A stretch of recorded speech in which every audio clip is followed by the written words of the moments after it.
O Senhor esteja convosco. Ele está no meio de nós. Proclamação do Evangelho de Jesus Cristo, segundo Marcos. Glória a vós, Senhor. Tendo sido aclamado pela multidão, Jesus entrou no templo em Jerusalém e observou tudo. Mas como já era tarde, saiu para Betânia com os 12. No dia seguinte, quando saíam de Betânia, Jesus teve fome. De longe ele viu uma figueira coberta de folhas e foi até lá ver se encontrava algum fruto. Quando chegou perto, encontrou somente folhas, pois não era tempo de figos. Então Jesus disse à figueira: que ninguém mais coma de teus frutos. E os discípulos escutaram o que ele disse. Chegaram a Jerusalém, Jesus entrou no templo e começou a expulsar os que vendiam e os que compravam no templo. Derrubou as mesas dos cambistas e as cadeiras dos vendedores de pombas. Ele não deixava ninguém carregar nada através do templo. E ensinava o povo dizendo: não está escrito, minha casa será chamada casa de oração para todos os povos? No entanto, vós fizestes dela uma toca de ladrões. Os sumos sacerdotes e os mestres da lei ouviram isso e começaram a procurar uma maneira de matar Jesus. Mas tinham medo de Jesus, porque a multidão estava maravilhada com o ensinamento dele. Ao entardecer, Jesus e os discípulos saíram da cidade. Na manhã seguinte, quando passavam, Jesus e os discípulos viram que a figueira tinha secado até a raiz. Pedro lembrou-se e disse a Jesus: olha, mestre, a figueira que amaldiçoaste secou. Jesus lhes disse: tende fé em Deus. Em verdade eu vos digo, se alguém disser a esta montanha, levanta-te, atira-te no mar, e não duvidar no seu coração, mas acreditar que isso vai acontecer, assim acontecerá. Por isso eu vos digo, tudo o que pedirdes na oração, acreditai que já o recebestes, e assim será. Quando estiverdes rezando, perdoai tudo o que tiverdes contra alguém, para que vosso Pai que está nos céus também perdoe os vossos pecados. Palavra da salvação. Glória a vós, Senhor.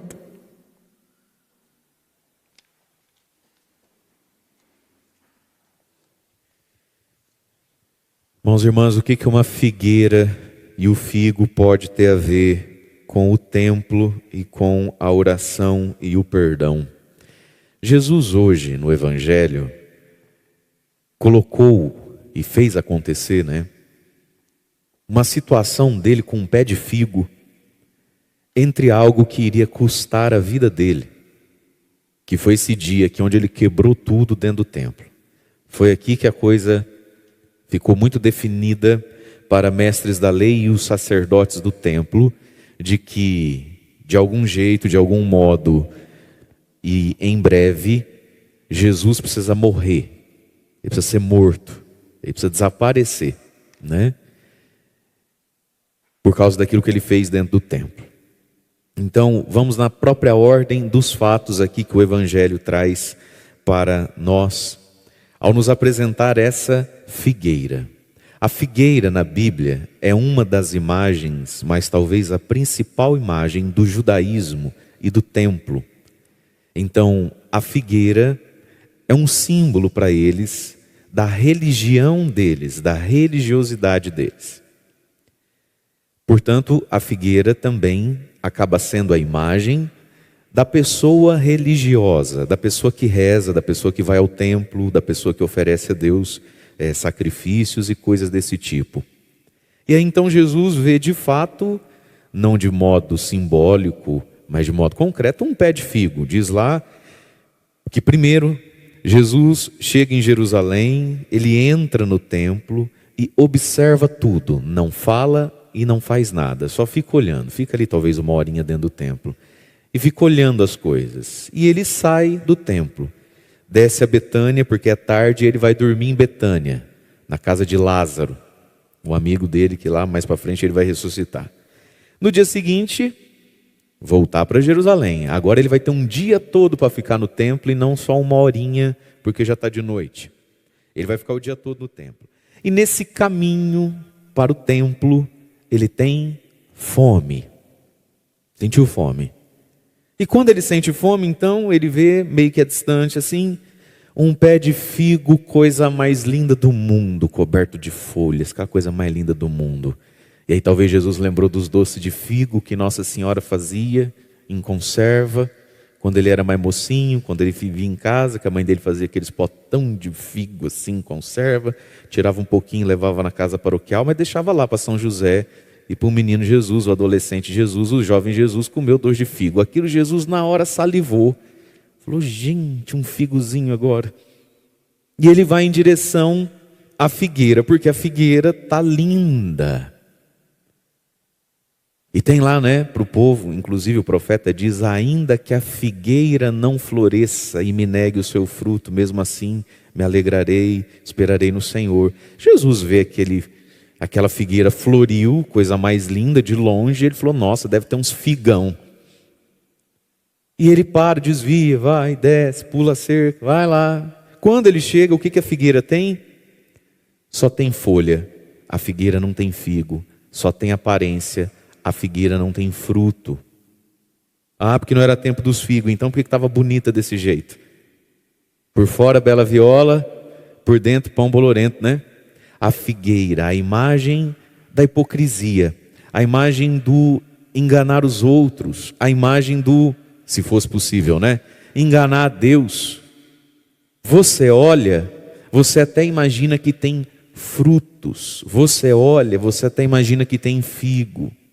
Deus olha, e pela nossa forma de se portar, de se comportar, e pelo tanto que nós falamos mal dos outros, Deus até se aproxima de nós para vir buscar um fruto. Os frutos do Espírito, Gálatas 5:22.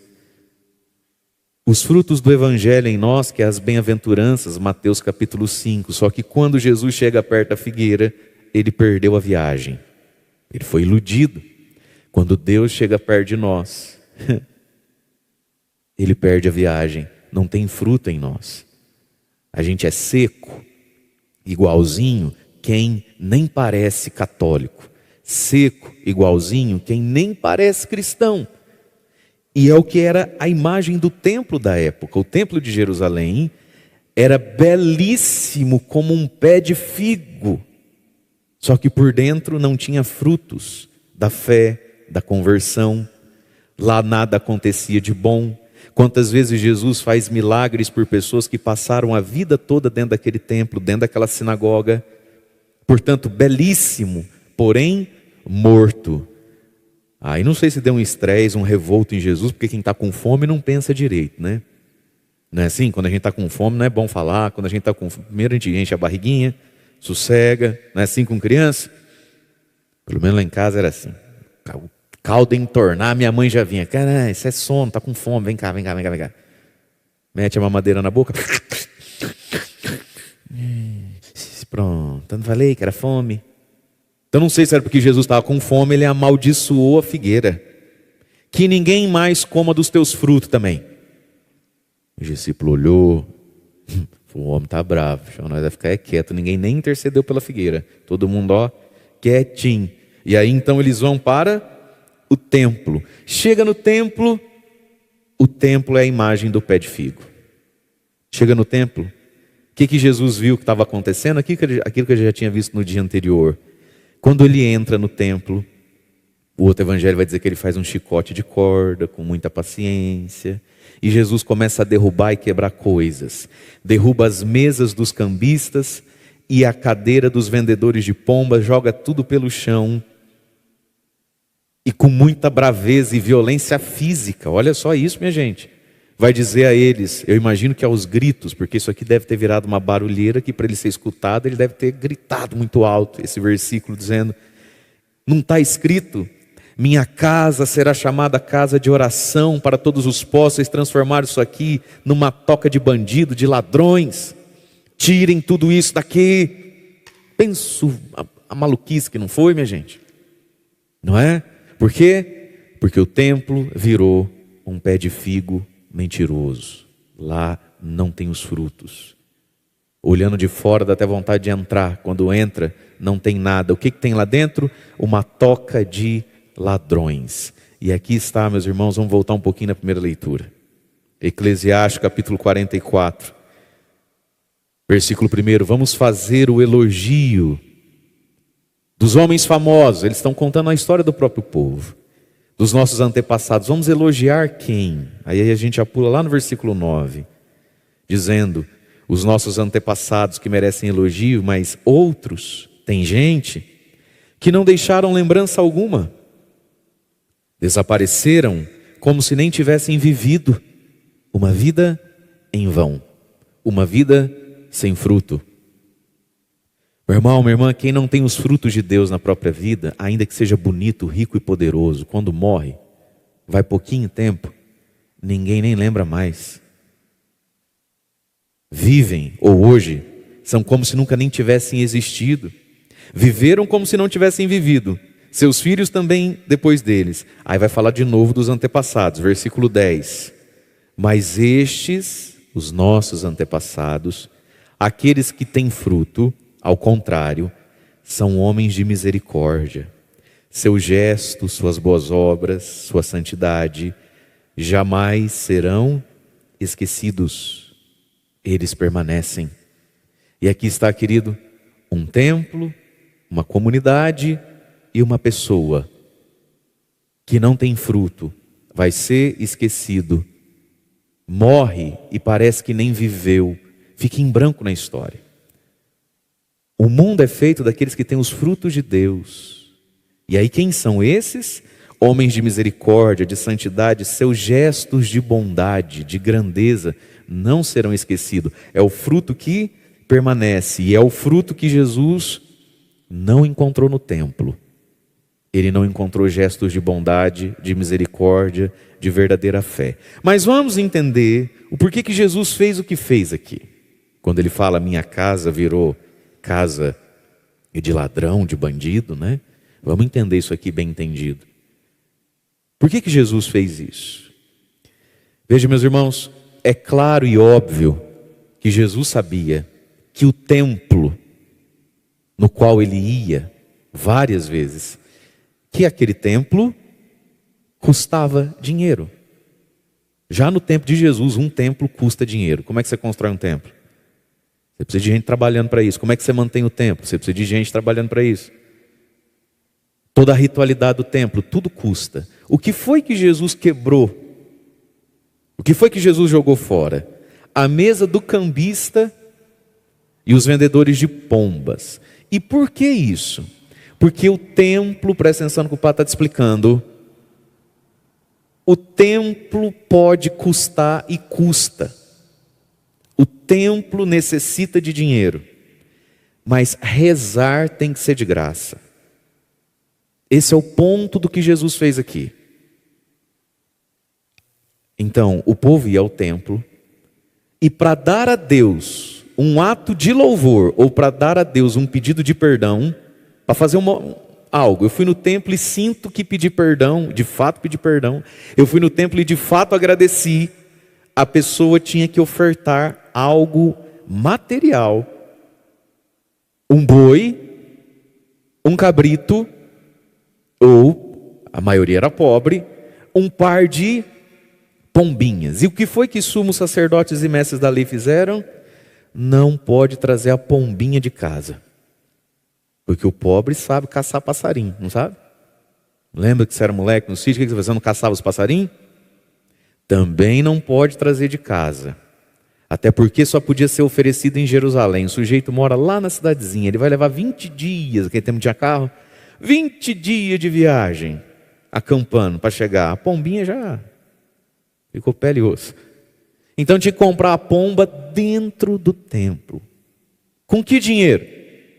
Não podia entrar o dinheiro dentro do templo, porque as moedas tinham a cara, o rostinho do imperador, de César, dos romanos. É impuro, é pecado. Então você vai ter que comprar a pombinha aqui dentro, e nós vamos ter que negociar. E nós não podemos vender pombinha com a moeda de César, tem que ser com a moeda do templo, então tinha que fazer o câmbio. E o dinheiro do povo era sempre real, e o dinheiro do templo era igual ao dólar. Então, nesse câmbio, os mais pobres eram explorados.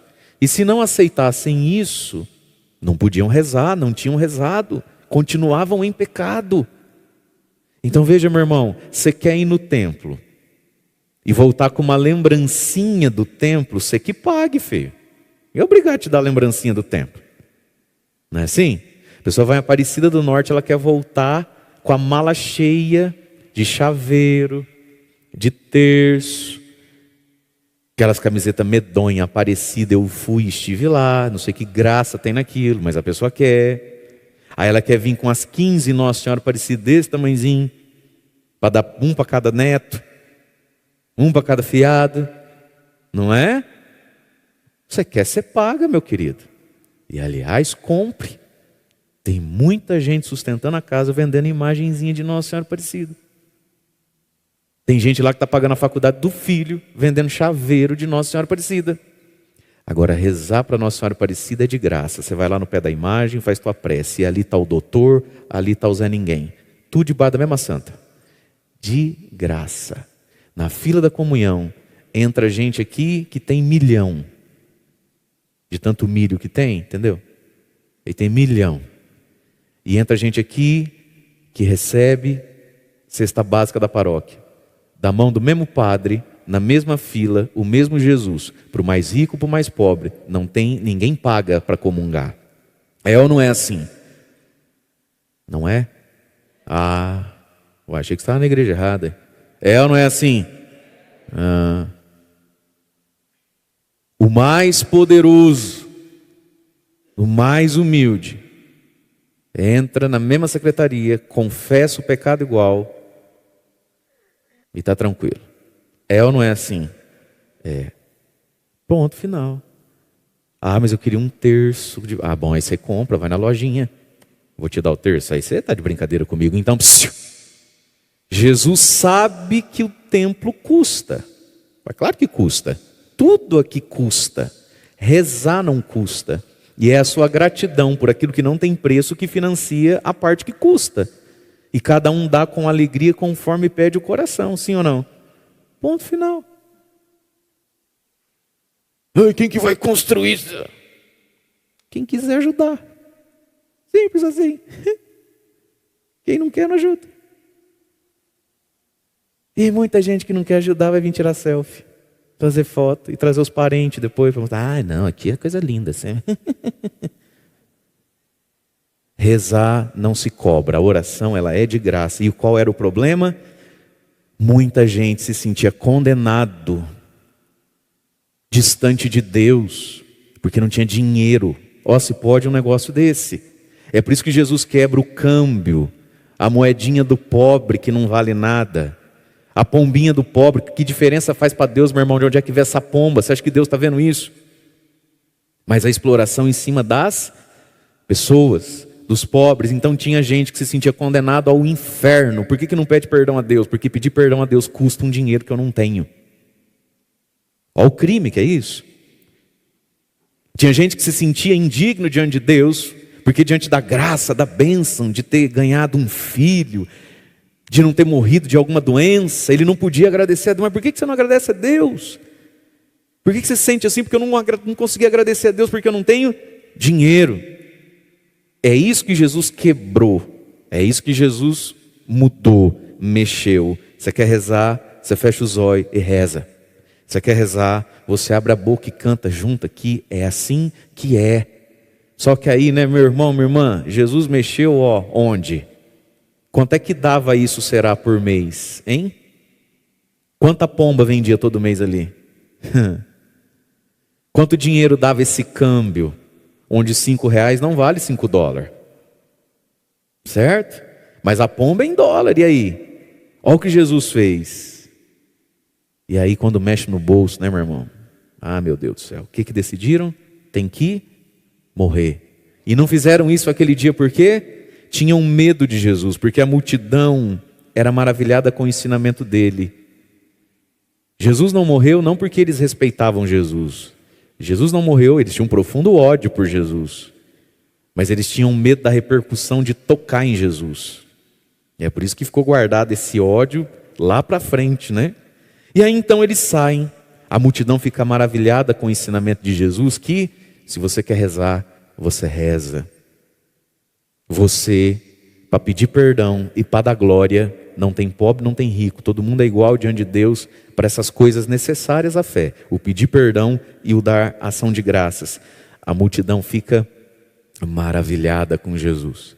Quando eles saem, já de tardezinha, eles passam na frente na estrada, vê a figueira, e a figueira está seca até a raiz. E Pedro joga uma frasezinha para ver o que Jesus termina de falar. Pedro é um barato, ele fala: Jesus, olha, mestre, a figueira que o senhor amaldiçoou secou. Cri, cri, cri. Jogou para ver, né? O que Jesus vai falar disso? A figueira secou. E aqui está, irmãos e irmãs. A figueira secou até a raiz. A palavra diz: buscai ao Senhor enquanto Ele se deixa encontrar. Santa Teresa d'Ávila escrevia às suas monjas dizendo: irmãs, correspondamos ao Senhor, porque pode acontecer de tanto fazer pouco caso de seus apelos, que quando vocês o desejarem, Ele já não está mais lá. Santo Agostinho: eu tenho medo do Deus que passa. A figueira secou na raiz. Secou na raiz a figueira. Que coisa, meu Deus. Gente, Deus faz seus apelos, não faz? Deus vai beliscando o nosso coração, não vai? Tem uma música antiga do Padre Jonas que dizia: dessa vez é pra valer. Padre Zezinho, né? Dessa vez é pra valer. Dessa vez é pra valer. Gente, quantas vezes dessa vez foi pra valer e não valeu? E a figueira secou. Olha, a gente perde a graça, a gente perde a sensibilidade. Quem não é fiel no pouco não vai ser fiel no muito. E a Bíblia fala disso, que para quem está sendo fiel, Deus vem e vai acrescentando mais. Mas para quem está sendo infiel, Deus vem e tira. São Paulo diz: de Deus não se zomba. De Deus não se zomba. Então, queridos irmãos e irmãs, a figueira secou. Deus me livre e guarde de ainda estar plantado, como a figueira estava plantada, mas estar seco, porque fiz pouco caso. Eu vi a Deus, eu estou com Ele? Não, Ele passou. Você entende? Eu quero ir para a cadê Deus? Ó, filho, o bonde foi embora, vai ficar te esperando? Até que hora não vai ficar te esperando? Um ônibus tem que ir. Então isso aqui, meus irmãos, é uma imagem espiritual da nossa protelação. A gente vai protelando a fé. A gente vai deixando para amanhã, para a semana que vem, para depois. E aí, tudo que a gente deixa muito para depois, até quando a gente vai fazer, não é igual. A gente fica deixando muito para depois, muito para depois, muito para depois, muito para depois. Esse depois nunca chega, e quando chega você não está inteiro naquilo. A figueira secou, porque enganou Jesus. O templo secou. Continuou lá em pé por muito tempo, até que os romanos tacam fogo em tudo. Mas já estava seco. E aí então Jesus aproveita disso para nos falar do poder da oração. Tendes fé em Deus, Pedro. Você está admirado que eu sequei a figueira? Tenha fé em Deus, em verdade eu vos digo. Se você disser para essa montanha, devia ter um morro bem grande perto ali então, né? Dizer para essa montanha: levanta, pula no mar. E não duvidar dentro do seu coração, ela levanta e pula no mar. E aí, gente, parece até mentira, né? De tão extraordinário que é. Por isso eu vos digo: tudo o que pedirdes na oração, acreditai que já o recebestes, e assim será. Presta atenção nisso aqui. Oração, orar e agir. Exemplo: medo de dirigir. Você vai e ora, pedindo a Deus para tirar esse medo, pedindo a Deus para conseguir isso. Rezou, creia que você já recebeu a carteira de motorista. Isso necessariamente faz o quê? Senhor, eu precisava dirigir. Oh meu Deus, tira esse medo de dirigir. Enfim, fez a oração? Então agora haja como quem já recebeu. Vai ali na autoescola, vende um rim, uma córnea e um fígado, né? Que é o que está custando. Dá a entrada e faz a aula. Percebe isso? Oração, orar e agir. Você pediu para Deus um emprego, orou, pega o telefone e liga então para quem disse que ia te contratar. Haja. Quando Jesus diz, crendo que já o recebestes e assim será, nós precisamos entender que em muitas áreas da nossa vida, meus irmãos, a gente reza e reza com fé, mas aí a gente não tem a atitude da fé. A gente pede para Deus curar um joelho, uma coluna, um ombro, certo? Rezou, então mexe, vamos ver. Precisa mexer. Oração. Crer e se mover naquilo que eu creio. Então peça e tome a atitude de quem crê que vai receber. E talvez muitas coisas nós não estejamos recebendo porque a gente reza, mas não tem a atitude de quem vai receber. Em qualquer área da vida. Entende como é isso? Pedro rezou, Senhor, isso é uma prece, ó. Se és tu, manda-me ir sobre as águas. Rezou, Pedro? Então agora começa a andar. Comece a fazer o que você pediu, que eu vou cuidar das outras coisas para você. Oração. Claro que aqui tem todo um lado do mistério da vontade de Deus, o porquê que algumas coisas a gente pede e o desígnio de Deus é outro. Mas Jesus está nos dando aqui, meus irmãos, um grande ensinamento a respeito de orações que são meio que em vão, porque não são acompanhadas de atitudes. Entende isso? Não são acompanhadas de atitude que corresponda ao pedido. Então, quando tudo que pedires na oração, acreditai que já o recebeste. Mas aqui tem um ponto. O cristão, ele sabe o que pede, ele sabe o que reza, né? E aí Jesus então vai dar um ensinamento que nos ajuda a entender. Por que será que às vezes a nossa oração, ela é até bonita como o pé de figo, mas ela não tem o figo? Por que será que às vezes a nossa oração, ela é bonita, até emocionante, mas ela não tem o fruto? O que mata a oração? O templo, a figueira, a alma, o coração. Jesus, ao dizer do poder da oração, ele já emenda um assunto. Quando estiverdes rezando, perdoai tudo o que tiverdes contra alguém, para que o vosso Pai que está no céu também perdoe os vossos pecados. Portanto, meus irmãos, tem uma coisa que seca a nossa vida, é a falta de perdão. É ir rezar com inimizade, ódio, mágoa, rancor dentro de si. A oração feita assim é como a figueira que está seca. E às vezes na sua vida, na minha vida, qual é a grande montanha que a gente tem que falar? Montanha, sai da frente que você está atrapalhando, pula no mar lá, filha. Eu preciso passar. A montanha da mágoa, a montanha do ódio, a montanha da vingança. É ou não é, minha gente? Olha, você sabe isso por experiência própria e eu também. Às vezes a coisa mais difícil de sair de nós não é um vírus, não é um tumor, não é uma dor. Às vezes a coisa mais difícil a ser curada em nós não é cartilagem, não é osso, não é nervo, não é órgão. É o coração. A gente se amarra num ponto lá da vida onde me fizeram mal, me feriram, me traíram, né? Me defraudaram, macularam a minha imagem. A gente se agarra naquilo ali, filho, e não solta mais, verdade ou não é? Olha, a quimioterapia levou embora os tumores, glória a Deus. A fisioterapia endireitou coluna, glória a Deus. Mas o meu coração está ali, ó, naquela montanha, secando igual a figueira do Evangelho. E a gente não sai dali. E é por isso então que Jesus, ao falar do poder extraordinário da oração, falou do perdão. Do coração, da mágoa, da raiva, do ódio. E deixou para nós esse ensinamento. Quando nós vamos diante de Deus, nós precisamos estar reconciliados com a nossa vida, com a nossa história e com as pessoas que nos fizeram mal, para que Deus também possa vos perdoar. Perdoar do quê? Perdoar do tantas vezes e talvez do todo dia em que Deus lá do céu perde viagem comigo na Eucaristia, porque Ele desce do céu, vem no meu coração bonito, elegante assim, ó, nesse verde Palmeiras com dourado. E pobrezinho de Jesus,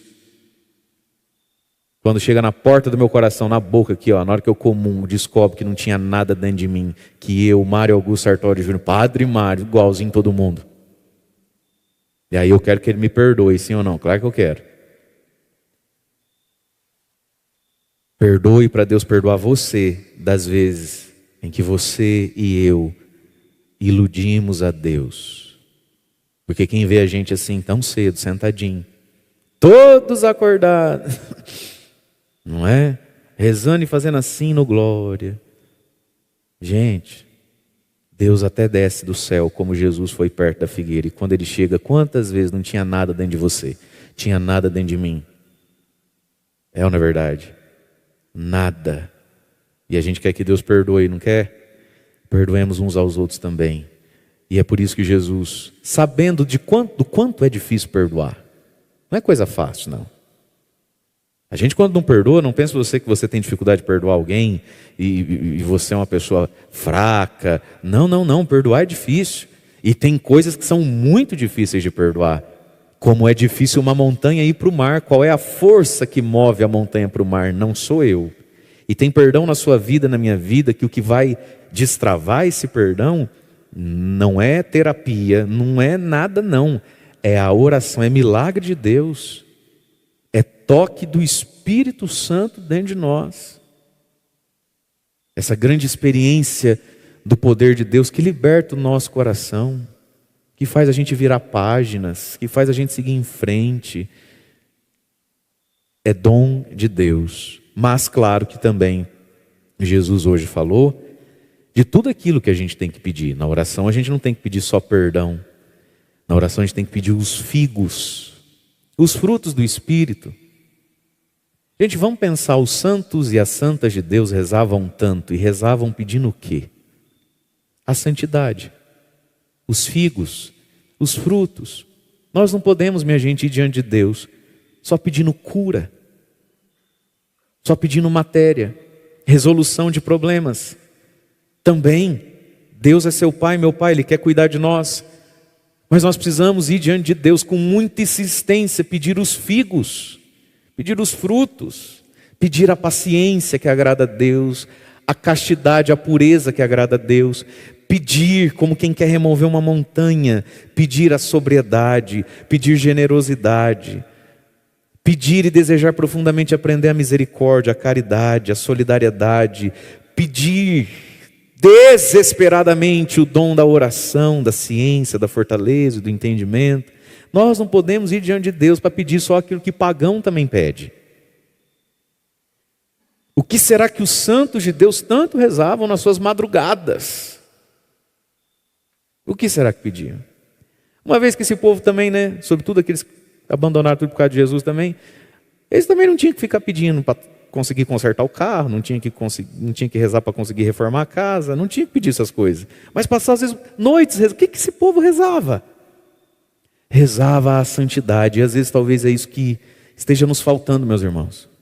Quando foi a última vez, se é que houve vez, que a gente gastou tempo, determinação, para vencer mesmo um pecado e adquirir mesmo uma virtude?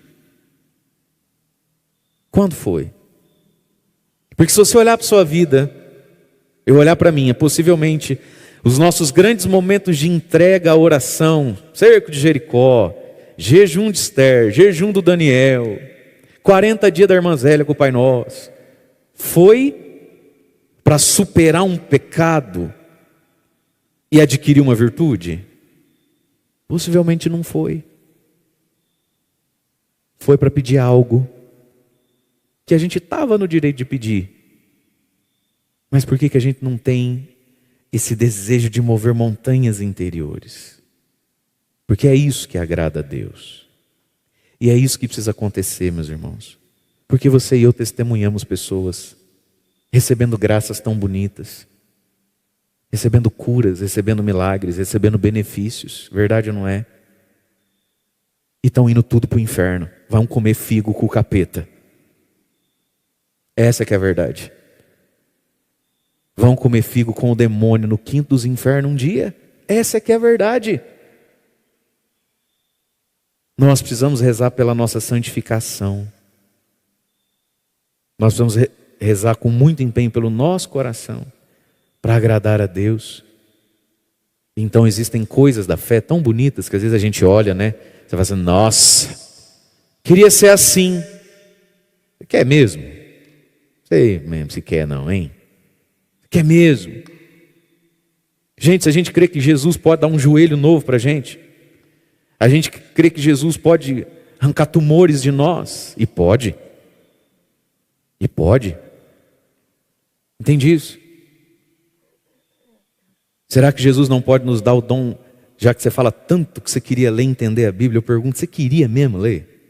Sei não, você queria ler. Você queria mesmo entender? Não sei. Será que a gente já pediu isso, igual pediu para ser curado daquela gripe, daquela tosse? Entende isso? A gente diz tanto que a gente queria servir a Deus. Será que a gente queria mesmo? Será que a gente já pediu isso com o mesmo ímpeto que a gente pediu para sair aquela dor no que ele entrava, que a gente tinha, que a gente ficou 15 dias, que chegava a andar assim de lado? É isso que Jesus está falando aqui também hoje. Então, meus irmãos, para todas as coisas, rezemos com muita fé. Mas rezemos com bastante fé também, para a gente ter os frutos, os figos, e para a gente ter o nosso coração liberto daquilo que seca a oração na vida da gente. Louvado seja nosso Senhor Jesus Cristo, para sempre seja louvado.